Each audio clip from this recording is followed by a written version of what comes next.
ঘাটশিলা এক রূপকথার দেশ, যেখানে নদী আর ঝর্ণার সখ্যতা তোমাকে মুগ্ধ করে দেবে। জঙ্গলের রহস্যময়তা তোমার হৃদয়কে রোমাঞ্চিত করবে। পাহাড় বেয়ে দুটি ঝর্ণা নেমেছে নদীতে।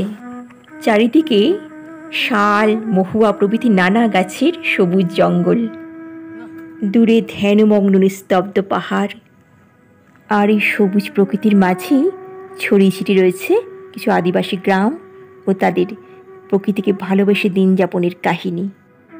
কি বন্ধুরা, এমন বর্ষাস্নাত প্রকৃতির মাঝে দুটো দিন আপন মানুষের সাথে কাটিয়ে দিতে ইচ্ছে করে না? আমারও ঠিক এই রকম ইচ্ছে হয়েছিল। তাই তো দুদিনের ছুটি পেতেই 2024-এর 23শে আগস্ট এক বর্ষাস্নাত ভোরে বেরিয়ে পড়েছিলাম ঘাটশিলার উদ্দেশ্যে। আমার ঘাটশিলা ভ্রমণের সম্পূর্ণ খুঁটিনাটি তথ্য আজ আমি তোমাদের শেয়ার করব। আমরা হাওড়া স্টেশন চলে আসলাম। বৃষ্টি হচ্ছে বাইরে। ঠিক 6টা নাগাদ হাওড়া স্টেশনে পৌঁছে গেলাম, কিন্তু এসে শুনি আমাদের কাটাবঞ্চ ইস্পাত এক্সপ্রেস, যেটা 6টা 35-এ ছাড়ে হাওড়া থেকে, সেটা কিন্তু ছাড়তে বেশ খানিকটা আজ দেরি হবে। অবশেষে ট্রেন ছাড়ার খবর পাওয়া গেল। ট্রেন ছাড়ার কথা ছিল 6টা 35-এ, ছাড়লো ঠিক 7:30 নাগাদ। আমরা এখন চলেছি ঘাটশিলাতে, একদম মনসুন ট্রিপ। বৃষ্টির মধ্যে ঘাটশিলা কেমন কতটা সুন্দর লাগে সেটা দেখার জন্য কিন্তু আমরা আজকে ঘাটশিলাতে যাচ্ছি। বাড়ি থেকে ব্রেড, বাটার আর অমলেট টিফিন এসেছিলাম। 9টা নাগাদ তিনজনেই খেয়ে নিলাম। যদিও ট্রেনে কিন্তু ব্রেকফাস্ট বিক্রি হয়, ব্রেড, বাটার, বয়েলড এগ, চা, কফি সবই কিন্তু তুমি পেয়ে যাবে। আবার ঝমঝম করে বৃষ্টি নামলো। কাচের জানালা বন্ধ করে দিলাম। প্রবল বৃষ্টির তোড়ে দূরের সবুজ প্রকৃতির ছবি যেন অস্পষ্ট হতে শুরু করলো। সাহিত্যিক বিভূতিভূষণ বন্দ্যোপাধ্যায় তার অসাধারণ উপন্যাসগুলি যে স্থানে বসে রচনা করেছেন, সেই ঘাটশিলা যাওয়ার ইচ্ছে আমাদের অনেক দিনই ছিল, কিন্তু বিভিন্ন কারণে যাওয়ার হয়ে উঠছিল না। চলে আসলো খড়গপুর স্টেশন, প্রায় 10টা বাজে। খড়গপুর স্টেশন চলে গেল, অনেক লেট হয়ে ট্রেনটা, 1 থেকে 1.5 ঘন্টা লেট। যাই হোক, পৌঁছে গেল খড়গপুরে।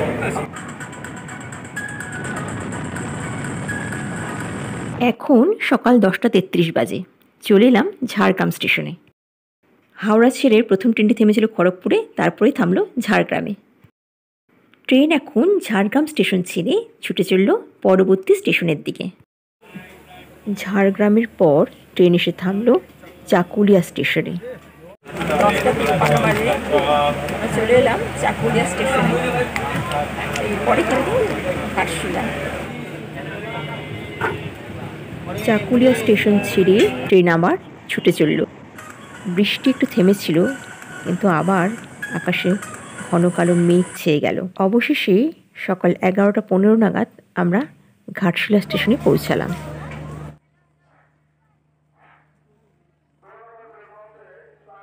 চলে এলাম ঘাটশিলা স্টেশনে।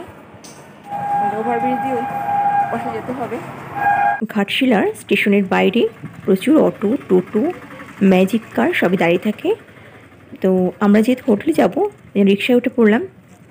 আর যারা একদিনেই ঘাটশিলা ভ্রমণ করে ফিরে যেতে চাও, একদিনে সাইট সিন করে, তাদের জন্য কিন্তু বিভিন্ন রেট চার্ট আছে বিভিন্ন স্পটে ঘোরার। সেই চার্টটা আমি স্ক্রিনে দিয়ে দিলাম। তোমরা যদি অটো করে ঘোরো, বাঁ দিকে 7টা স্পট ঘুরতে 1400 টাকা, ডান দিকে 7টা স্পট ঘুরতে 1500 টাকা। এই হচ্ছে অটো ভাড়া। আমরা যেহেতু হোটেলে যাব, তাই আগে রিক্সা নিয়ে হোটেলে পৌঁছাই। তবে আমরা হোটেলে পৌঁছে কিন্তু একটা 4 হুইলার পেয়ে গিয়েছিলাম, যাতে করে দুদিনের 14টা স্পট দেখতে আমাদের মোট 3400 টাকা ভাড়া লেগেছে। এটি একটি হোমস্টে। তো 2-1টি হোটেল দেখার পর আমাদের এই হোমস্টেটাই পছন্দ হলো। চলো তাহলে এবারে ভেতরে প্রবেশ করি।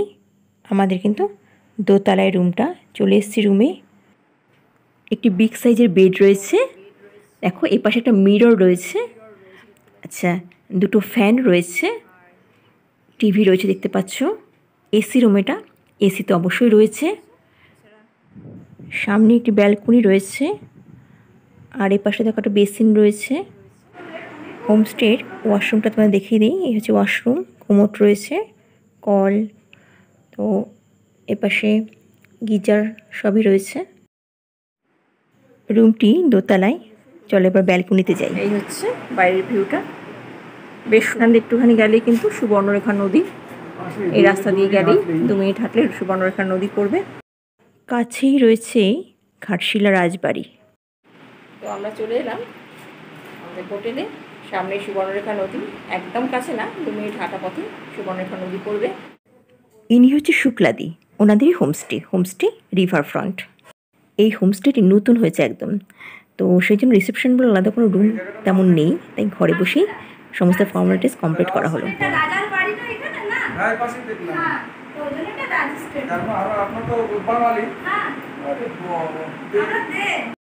শুক্লাদির ব্যবহার কিন্তু অত্যন্ত ভালো, আর রুমের কিন্তু ডেকোরেশনও খুব সুন্দর।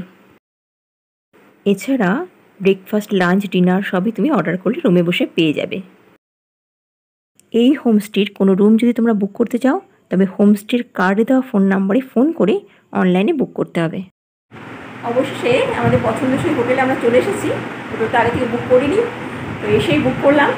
বেশ সুন্দরী হোটেলটা, সামনে ব্যালকনি রয়েছে, তোমাদের দেখালাম। মোটামুটি পছন্দই হয়েছে। আর হোটেলের চার্জ হচ্ছে একদিনের এসি রয়েছে, এসি রুম, এটা একদিন হচ্ছে 1500 টাকা। রুমে পৌঁছে আমরা একটু ফ্রেশও নিলাম। 2 দিনের জন্য আমাদের একটি 4 হুইলারের ব্যবস্থা করে দেওয়া হলো হোমস্টে থেকেই। ভাড়া পড়ছে 3400 টাকা। তো আমাদের সুইফট ডিজায়ারটা ঠিক করা হয়েছে, তো সেটা করেই একদম বৃষ্টির মধ্যেই বেরোবো।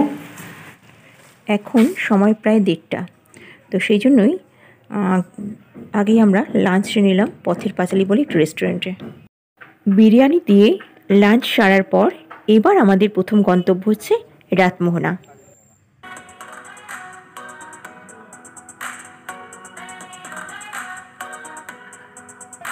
এই হচ্ছে হিন্দুস্তান কপার লিমিটেড।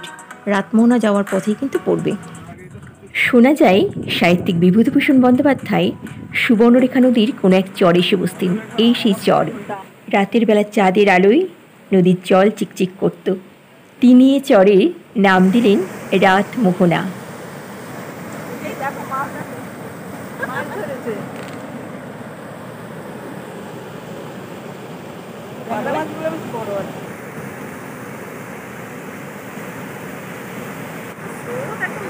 সুবর্ণরেখার বর্ষার দেখো কত সুন্দর।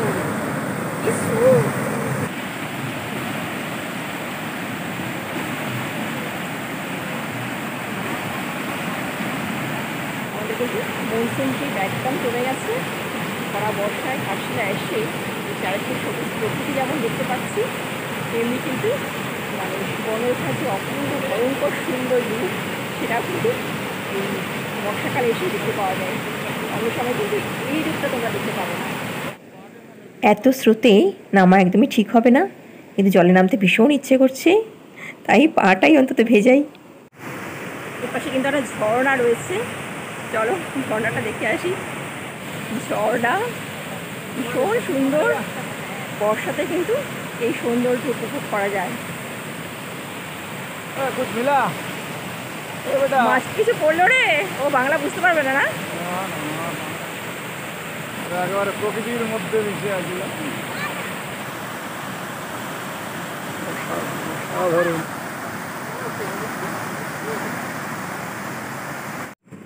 রাতমোহনা এসে সুবর্ণরেখার এত সুন্দর রূপ দেখে সত্যি যেতে মন চাইছে না একদম।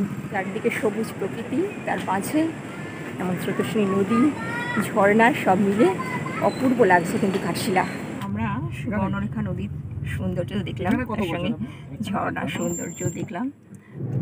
এরপরে আমাদের গন্তব্য সিদ্ধেশ্বর মন্দির। এটি মূলত শিবের মন্দির। পথের পাশে একদম সবুজ বনানী, ভালো লাগছে। বর্ষার কিন্তু মানে ভোলার নয়, ঘাটশিলার যে বর্ষার রূপ সত্যি ভীষণ ভালো লাগছে। সবুজ প্রকৃতিকে উপভোগ করা যাচ্ছে, পথের দুধারে সবুজ দেখে একদম মন জুড়িয়ে যাচ্ছে, চোখ জুড়িয়ে যাচ্ছে। চলে এলাম সিদ্ধেশ্বর মন্দিরে ওঠার প্রবেশদ্বারে, অর্থাৎ এখানেই গাড়ি থামে, এই অবধি গাড়ি যায়, তারপর আমাদের পাহাড়ি পথে ট্রেক করে কিন্তু উঠতে হবে। আমরা এই জঙ্গলের পথ ধরে এখন চলেছি। চারিদিকটা কিন্তু ভীষণ নিস্তব্ধ, আজকে যেহেতু শুক্রবার তাই দর্শনার্থীও কিন্তু কম, শনি রোববারে একটু ভিড় থাকে। ফাঁকা রাস্তা, একদম গা ছমছমে পরিবেশ। একটা দোকান পেয়েছি, একদম দোকানপাট না থাকলে যেন কীরকম লাগে। এখানে তুমি বিস্কিট, কেক, জলের বোতল সব কিছুই পেয়ে যাবে, আর তার সাথে টয়লেটের ব্যবস্থাও কিন্তু আছে।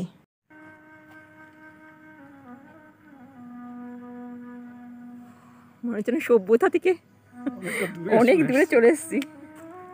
এখনও অনেকটা পথ বাকি, একটু জিরিয়ে নিচ্ছি দাঁড়িয়ে। প্রায় 670 মিটার পথ আমাদের ট্রেক করে মোট উঠতে হবে। জন বাবা, গা ছমছমে একটা পরিবেশ।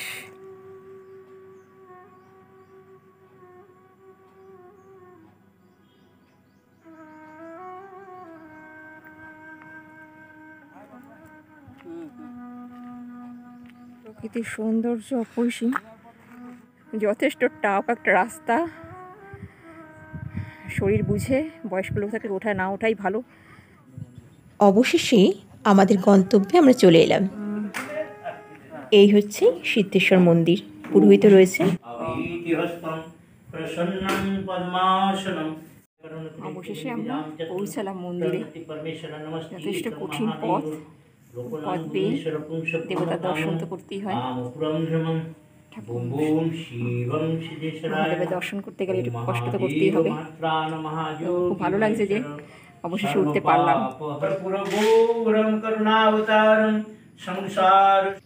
মন্দিরের চারপাশের প্রাকৃতিক পরিবেশটা তোমাদের একটু দেখাই।